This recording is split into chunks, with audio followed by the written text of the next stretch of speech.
I mean, frankly, I can't believe I'm here doing this. It's kind of bizarre, but I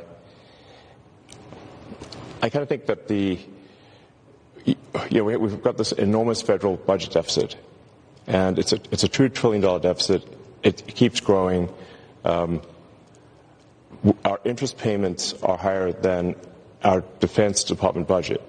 That's I think was the real wake-up call for me, was looking at seeing that the interest payments on national debt exceeded the Defense Department budget, and that was only growing over time, which meant if we didn't do something about this, then there won't be any money for anything.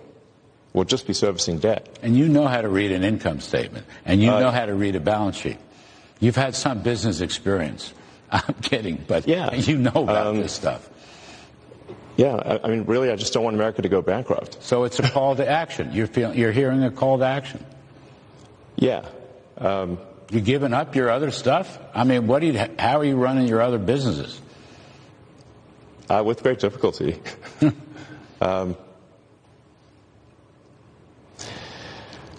Yeah, I mean. But there's no turning back, you're saying? I'm just here trying to make government more efficient, eliminate waste and fraud, and so far we're making good progress.